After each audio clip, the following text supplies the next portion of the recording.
그리고 여기서 여담으로 저는 실제로 택시를 하면서 교통사고로 돌아가셨다는 분보다 안녕하세요.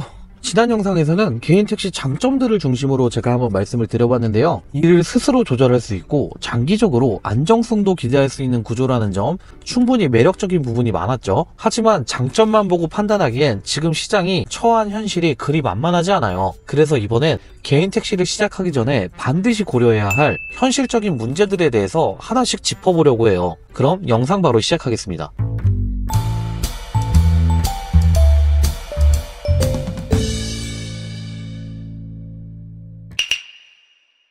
요즘 우리나라 인구 구조는 심각할 정도로 빠르게 줄어들고 있어요. 출생률은 세계 최저 수준이고 고령화 속도는 이미 일본을 넘어섰어요. 이 변화는 택시 수요에도 직접적인 영향을 줄 수밖에 없어요. 수도권처럼 인구 밀집도가 상당히 높은 곳은 당장은 체감이 덜할 수 있지만 지방이나 특히 광역시급 지역은 이미 기사 수가 포화 상태예요. 그런 곳은 젊은 인구가 점점 빠져나가고 고령층 중심 도시가 되면서 점점 더 택시 수요는 불안정하고 줄어들 수밖에 없어요. 결국 지역 소멸과 경제활동 인구 감소가 동시에 진행되면서 택시 시장도 구조적으로 위축될 가능성이 매우 높아요. 인구가 줄어드는 건 맞지. 그래도 택시는 허가제잖아. 상황이 그렇게 심각하다면 정부도 뭔가 대책을 내놓지 않았을까? 말씀하신 것처럼 정부가 아무런 대책 없이 손 놓고 있지는 않을 거예요. 하지만 구조적인 인구 감소나 수요 축소는 정책만으로 해결할 수 있는 문제가 아니에요. 게다가 택시는 보통 진입부터 비용이 큰 업종인데 이걸 조절하려면 금전적인 보상이나 감차 정책이 반드시 필요하다는데 말이 안 돼요. 그건 정부 입장에서 굉장히 부담이 큰 일이거든요. 결국은 시장 논리에 맡겨지는 부분이 훨씬 클 수밖에 없어요. 어떻게 보면 기사님들은 억울하죠.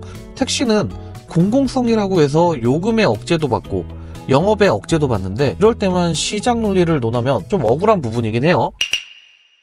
두 번째는 초기 진입 비용의 부담이에요. 경기도 오산이나 화성 같은 수도권 외곽 지역의 경우에도 개인 택시 번호판이 2억을 넘어가고 있어요. 단순히 매출 기준으로도 10년에서 4년, 순이익 기준으로 보면 최소 7년은 걸려야 원금 회수가 가능할 거라고 예상이 돼요. 게다가 대부분 대출을 이용해 진입하는 경우가 많기 때문에 처음 몇 년은 수익보다도 원리금 상환이 더 크게 느껴질 수밖에 없어요. 택시라는 직업이 안정적인 건 맞지만 초기부터 큰 금액의 투자와 대출이 필요하다고 한다면 그만큼 회수 가능성에 대한 고민도 반드시 필요하다고 생각을 해요. 번호판 가격이 높은 건 맞는데 그만큼 가치가 있으니까 그 가격까지 올라온 거겠지. 나중에 팔면 원금은 회수되지 않을까? 그리고 어차피 노후를 위해서 시작한 사람도 많아. 그런 사람들이 그런 가격까지 신경을 쓰겠어. 예, 맞습니다. 실제로 노후를 대비해서 시작하시는 분들도 많고 처음부터 큰 수익은 기대하지 않는 경우도 분명히 있어요. 근데 그렇다고 하더라도 기본적인 생활비나 대출 상환 정도는 감당할 수 있어야 안정적으로 지속 가능할 수 있다는 거예요. 문제는 택시도 생각보다 수익 편차가 크다는 점이에요. 누구나 기본은 한다고 생각하고 시작하지만 실제로는 경험과 노하우 없이 수익이 잘 안 나오는 경우도 많기 때문이거든요. 이어서 세 번째는 수익 격차에 대한 문제예요. 택시는 생각보다 단순히 운전만 하는 일이 아니에요. 특히 법인 택시를 건너뛰고 개인 택시로 바로 진입하신 분은 누가 알려주는 사람이 없기 때문에 그 지역의 특성이라던가 시간대별 수요 흐름, 콜의 밀도와 빈도 이런 걸 스스로 몸으로 체감하는 수밖에 없어요. 예를 들어서 오전에는 A 단지 쪽에 손님이 많고 오후에는 B 상가 주변이 그리고 밤엔 이쪽에서 저쪽으로 번화가 이동, 시간대별로 유동 인구가 달라지고 손님의 성향도 완전히 달라요. 이게 지역별로 다 다른데 바로 개인 택시를 시작하신 분들은 이런 거를 깨우치는데 상당히 시간이 걸릴 거예요. 그나마 법인 택시에서 진입하신 분들은 이런 걸 동료 기사분들한테 조금씩이라도 들어버릴 수 있어요. 그런데 개인 택시는 정말 쉽지가 않아요. 또 하나 중요한 건 손님을 태운 다음 그 다음 콜은 어디서 어떻게 받을 것인지 동선 계산이 꼬이면 하루 종일 운전해도 생각보다 수익이 너무 적을 수도 있어요. 이런 전략적 운영은 하루 이틀로 익힐 수 있는 게 아니에요. 보통 1년은 기본적으로 걸리고 고액 매출을 낼 수 있는 수준에 도달하려면 최소 2년은 걸린다고 저는 보고 있거든요. 그리고 저는 이걸 레벨업하는 과정이라고 생각을 해요. 문제는 이 정도로 고액 매출을 달성하는 건 은퇴할 때까지 완전히 깨우치지도 못하시는 분들이 실제로 많아요. 그래서 택시를 고액 매출로 목표로 시작하신다면 그 선택은 신중하실 필요가 있어요. 그리고 여기서 한 가지 가장 중요한 거, 택시는 생각보다 나태해지기 쉬운 직업이에요. 왜냐면 인간의 본성이라는 게 그래요. 택시는 100% 자율성을 부여받기 때문에 오늘 조금 피곤하면 뭐 내일 하지 뭐. 오늘 누가 술 먹자고 하면 아이 그래 내일 하지 뭐. 오늘은 쉬는 날이니까 아이 그래 쉬지 뭐. 이렇게 되는 경우가 정말 많거든요. 이러다 보면 한 달에 반도 일을 안 하는 기사님들도 상당히 많으세요. 이런 식으로 그게 하루 이틀 쌓이다 보면 수익은 물론이고 정말로 적자를 보는 구조로 바뀔 수도 있어요. 그렇게 결국에 택시를 파시는 분들도 계시고, 이게 한번 거기에 젖어서 빠지게 되면 절대 빠져나오지 못하거든요. 그래서 만약 정말로 택시를 시작하신다면 자기만의 루틴을 지키는 거 매우 중요합니다. 물론 뭐 노하우 있으면 좋겠지. 근데 꼭 그래야만 돈을 버는 건 아니잖아. 이 일은 결국 반복이야. 자꾸 하다 보면 콜 타이밍도감 오고 손님 나오는 시간대도 익숙해지고, 처음엔 조금 힘들어도 시간 오래 투자하면 결국 따라잡을 수 있다고 봐. 예, 맞습니다. 처음엔 힘들어도 반복하면서 익숙해지고 시간을 오래 들이면 점점 나아질 수 있다고 생각해요. 그 부분도 맞는 얘기예요. 근데 문제는 그 시간을 들이는 것 자체가 몸에 부담이 될 수 있다는 거예요. 결국 수익보다 건강이 먼저 무너질 수도 있어요. 이어서 네 번째는 장시간 운전으로 인한 건강 문제예요. 택시 일은 하루 평균 최소 8시간, 그리고 평균적으로 10시간 이상 장시간 근무를 할 수밖에 없어요. 뭐 그 중에 일부는 대기 시간일 수도 있겠지만 운전석에 계속 앉아있는 구조 자체가 몸에 무리를 줄 수밖에 없어요. 거기다가 출퇴근 시간이나 심야 피크 시간 같은 거 수요가 몰리는 구간에 몸을 맞추다 보면 식사나 휴식 시간도 불균형해지고 몸을 챙기기가 어려워져요. 이런 생활이 누적되면 허리, 어깨, 엉덩이 같은 근골격계 통증은 기본처럼 따라오고, 심하면 방광염이나 치질 같은 문제도 흔하게 발생해요. 매출만 쫓아 무리하면 결국 몸이 이상해지는 결과가 발생하거든요. 결국 운행 시간을 줄여서 건강을 챙기겠다고 하면 매출 감소로 이어지고, 그렇다고 무리하면 질병으로 이어져요. 그 중간을 잡기가 정말 어렵거든요. 요즘 일 안 힘든 게 어딨어. 서서 일하는 사람도 있고 더운 데서 땀 뻘뻘 흘리면서 일하는 사람도 있잖아. 택시라고 해서 특별히 더 힘들다고 할 순 없지. 결국 몸 챙기는 것도 자기 하기 나름 아니야. 예, 맞습니다.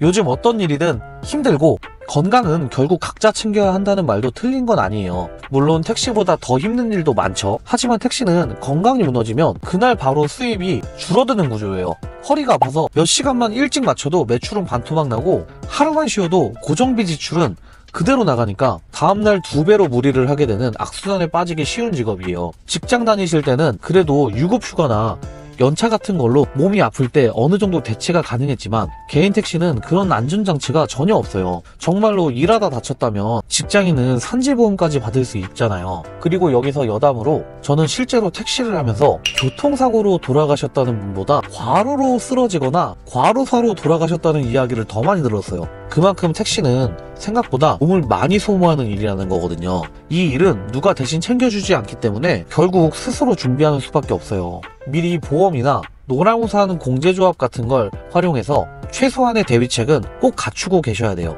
결국 내 몸은 내가 스스로 챙기는 거니까 이런 걸 아깝다고 생각하시면 절대 안 돼요. 기본적인 대비책은 항상 마련해 두셔야 됩니다.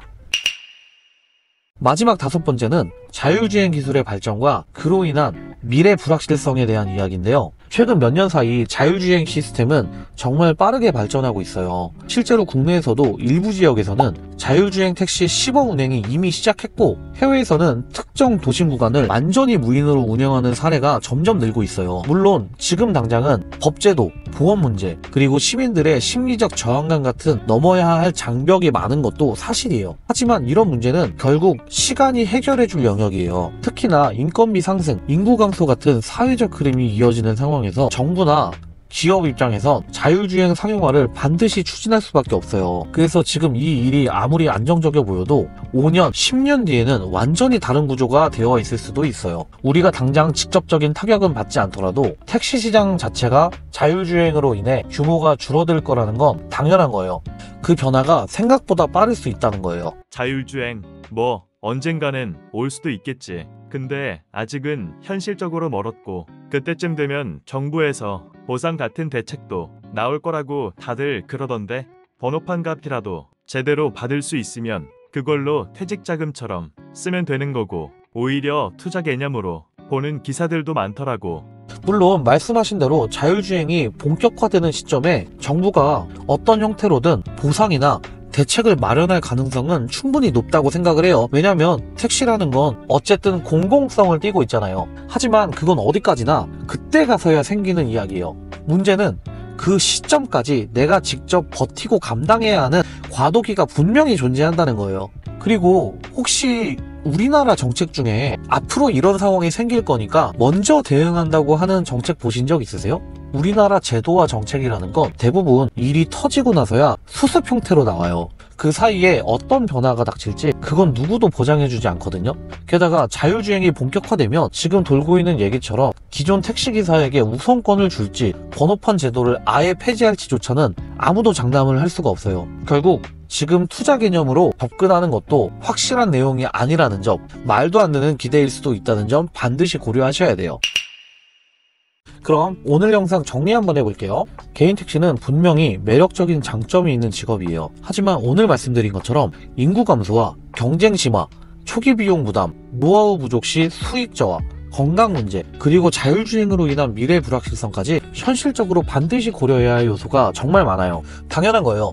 원래 모든 일은 양날의 검이라 좋은 점이 있으면 나쁜 점이 있고 밝은 면이 있으면 어두운 면이 있는 거거든요. 이 영상은 절대로 겁을 주려는 목적이 아니에요. 다만 실제로 이 일을 하겠다고 결심을 하셨다면 좋아 보이는 면만 보고 판단하시는 일은 절대로 없어야 돼요. 현실을 정확히 알고 시작하면 그만큼 오래가고 후회도 줄일 수가 있을 거라고 생각을 해요. 오늘 영상이 판단에 도움이 되셨기를 바랍니다.